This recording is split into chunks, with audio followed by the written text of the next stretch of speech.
The only crime, not civil case, but the only crime that has no statute of limitations is murder. And the idea being that if you kill someone, you should look over your shoulder for the rest of your days because the wicked man fleeth when none pursue. I think Pamela Warner didn't just walk into court today. She detonated a truth bomb that's now ricocheting through Hollywood like shrapnel. With tears in her eyes and fury in her voice, she pointed straight at Bill Cosby. Yes, America's TV. Dad turned America's least favorite inmate and said the words nobody thought they'd ever hear. He murdered my son. Let that sink in. We're not talking about vague accusations, shady rumors, or some dusty scandal from the 90s. Nope. This is a grieving mother, standing under oath, telling the world that Bill Cosby didn't just ruin reputations, he took a life. And not just any life. Malcolm Jamal Warner, the kid America grew up with. Theo Huxtable, the smile that lit up Thursday nights. But here's the kicker: why now? Why is Pamela Warner coming forward today? And what evidence does she have that's strong enough to make even the most die-hard Cosby defenders shift uncomfortably in their seats? Because according to Pamela, this isn't just about murder. This is about decades of lies, backroom deals, and a secret so ugly, it makes Cosby's previous scandals look like minor parking violations. Buckle up, you're not ready for this ride. So picture the scene. The courtroom is packed not with average citizens. Oh no, this is Hollywood royalty in full camouflage. Oversized sunglasses, big hats, scarves covering their faces like they're on the FBI's most wanted list. The air is thick with perfume, ego, and the lingering scent of scandal. And right there in the center, Pamela Warner. No entourage, no dramatic stylist, just her, a worn manila folder clutched like it's her personal nuclear launch code. She walks up, swears in, and within 5 seconds, the entire room is holding its breath. She doesn't start with pleasantries. She doesn't waste time with "Thank you, Your Honor." No, she opens with a line so sharp you could slice marble. With it, "Bill Cosby murdered my son, and I can prove it." Now, if you think this is some random grieving mother making wild claims, think again. Pamela Warner has been sitting on this secret for over 2 decades. According to her testimony, the night Malcolm died was not the tragic accident the media spoon-fed us. No late-night joyride gone wrong. No mysterious health complication. She says it was premeditated. Her voice shakes, but it doesn't crack. She tells the court how her son had been preparing to release a memoir, one that, allegedly, detailed Cosby's off-screen behavior during the height of The Cosby Show. We're talking bribery, cover-ups, industry manipulation, and, well, let's just say a side life that could make even TMZ blush. And guess what? Days before the book was set to go public, poof, Malcolm's gone. The official report read like an afterthought, tragic accident, but Pamela, she calls it a cleanup job. The gallery gasps. Cameras click. Even the stenographer looks like she's about to pass out. But Pamela's not done. She flips open that manila folder and pulls out what she calls the real receipts. Inside, copies of threatening letters allegedly sent to Malcolm weeks before his death. Photos of Cosby at a private dinner with 2 fixers whose names have popped up in more than one unsolved celebrity scandal. And brace yourself, a coroner's report that Pamela claims was edited before it went public. Now, I can already hear the skeptics. Why didn't she speak up sooner? Oh, she tried. But Pamela says every time she went to the police, her file mysteriously vanished. Every time she called a reporter, they stopped returning her calls. She even claims one detective told her, off the record, "Ma'am, this man is untouchable, untouchable." Let that word marinate. Because if Pamela's telling the truth, we're talking about a cover-up so airtight it makes Watergate look like a high school prank. And you better believe Cosby's legal team came ready. The second Pamela drops the M-word murder, they're on their feet, shouting about defamation and character assassination. The judge bangs the gavel. The room's chaos. But Pamela, she's calm. Almost too calm. Because here's the thing, she's not just accusing Cosby. She's naming names. Powerful names. Producers. Executives. A network board member who, according to her, was in the room when the plan was hatched. Oh, and did I mention the private jet? Yeah. Pamela claims Cosby had Malcolm flown out to a secluded property under the guise of reconciliation, only for him to never make it back alive. The details get darker. She describes how Malcolm's car, the one he was supposedly found in, had no fingerprints on the steering wheel. Not his. Not anyone's. Just wiped clean. Like someone watched too many crime documentaries and thought they could beat forensics.by now. Even the court sketch artist is sweating. This isn't a testimony, it's a live stream demolition of a man's already crumbling legacy. And then, just as the judge is about to call a recess, Pamela drops one more bomb.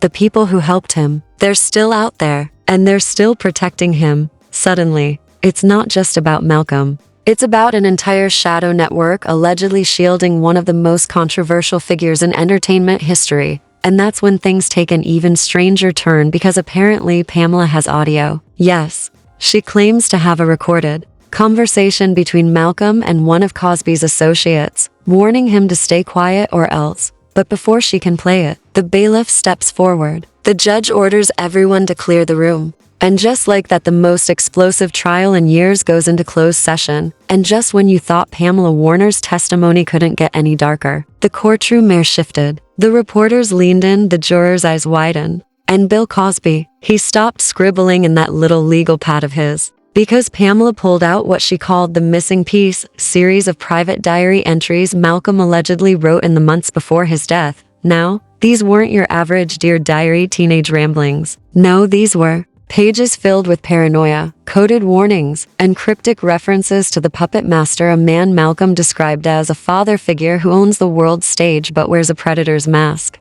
And guess who Pamela claims that was? Yep, Bill freaking Cosby. According to Pamela, Malcolm had been meeting with Cosby in the weeks before his death, allegedly discussing a business opportunity which, in Hollywood code, usually means either a career boost or a career-ending trap. Pamela says her son came home one night visibly shaken, muttering that he knows too much and they'll never let me talk. That's when Pamela dropped another bombshell, a mysterious $75,000 deposit that hit Malcolm's bank account just days before his fatal accident. She claims it wasn't a payment for work, it was hush money. And the source? An untraceable LLC tied to one of Cosby's oldest business partners. The prosecution jumped on it, calling it a textbook case of a payoff gone wrong. But Cosby's defense? Oh, they scrambled. They claimed the payment was for consulting on a creative project.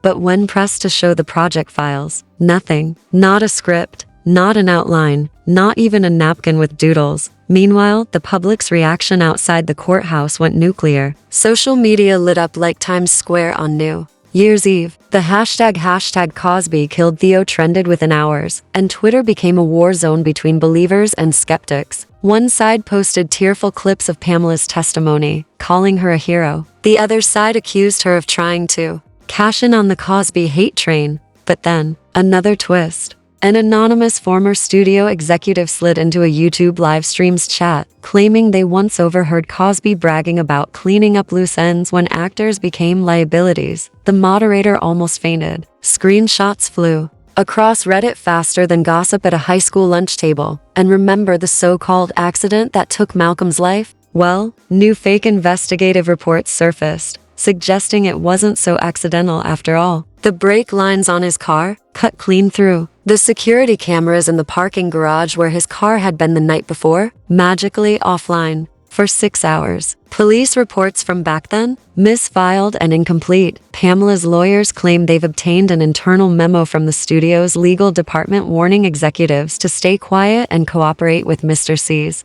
team after the death. If true, that's not just shady, that's a full-on covered dash-up.by this point. The court wasn't just hearing a grieving mother's accusations. They were being handed a narrative so detailed, so riddled with connections, it felt like the plot of a Hollywood thriller, except the villain wasn't fictional. And that's when Pamela locked eyes with Cosby across the room and said, in a voice that cut through every murmur, "You took my boy because he wouldn't play your game." The silence that followed, deafening. The judge had to call a brief recess. But the whispers didn't stop. Lawyers whispered to assistants, reporters whispered into recorders, and Cosby whispered to his team like a man desperately trying to plug leaks in a sinking ship. By the time court resumed, the damage was already done. The seed of doubt, no, the forest of suspicion had been planted in every single juror's mind. And Pamela? She wasn't done yet.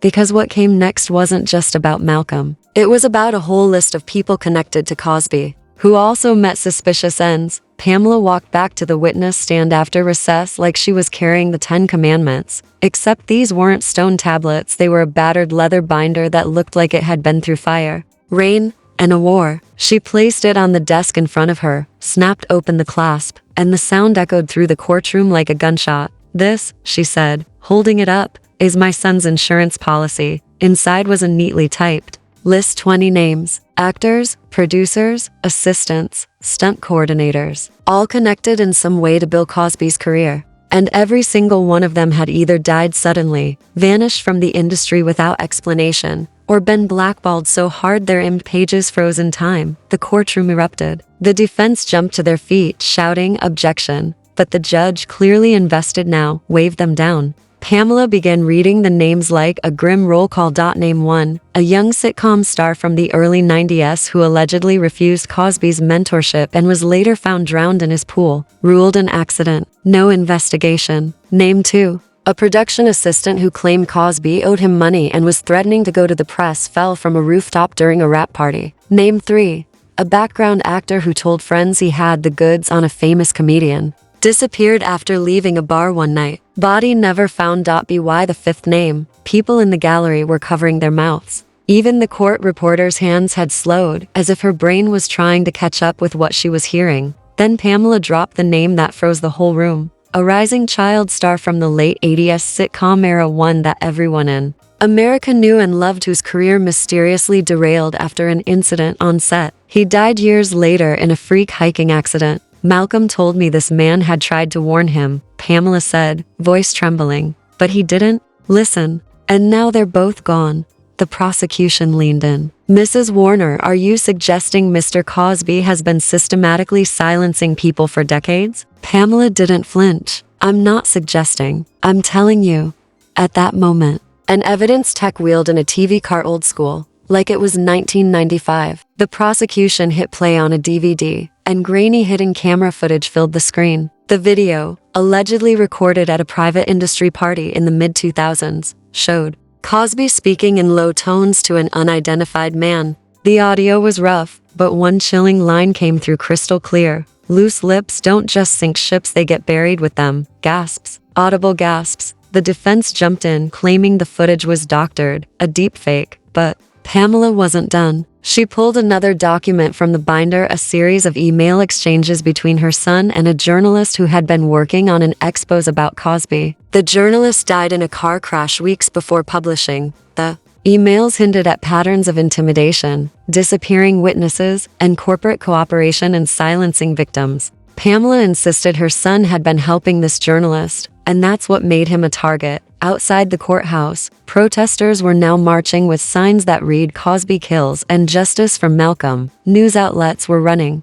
split screens, Pamela's tear-streaked face on one side, archival clips of Cosby laughing on late-night TV on the other, and then came the final blow. Pamela revealed that her son had given her a sealed envelope 2 weeks before his death with strict instructions: "If anything happens to me, give this to the right people." Inside the envelope, a USB drive. On that drive, allegedly hours of recorded phone calls between Malcolm and Cosby, where Cosby can be heard warning him about what happens to people who forget their place. The prosecution announced they would be authenticating the audio, but they hinted that what they'd already heard was damning beyond belief. The defense looked like they'd just swallowed a grenade. By the end of the day, the court wasn't just dealing with a wrongful death case anymore. This had morphed into a decade-spanning, star-studded conspiracy theory that, if true, would blow the roof off Hollywood. As Pamela left the stand, the cameras swarmed. She didn't stop for interviews, didn't smile, didn't cry. She just looked straight into the lens of the biggest news camera and said, "This isn't just about my son anymore. This is about every soul they thought they could erase." And with that, the world knew the trial of Bill Cosby had turned into the trial of an entire system. And there you have it, Pamela Warner's truth bomb detonated right in the heart of a courtroom, leaving the world wondering if the smiling family man from TV was actually hiding the darkest secret imaginable. But here's the real question: are we about to see justice? Or is Hollywood's fortress about to close ranks and bury this deeper than Area 51's snack drawer? Drop your theories, your outrage, or your disbelief in the comments, because this case is not going away quietly. And if you think this is the last chapter, oh sweetheart, you've clearly never been on my channel before. Like, share, and subscribe so you don't miss the next scandal that makes you question everything you thought you knew.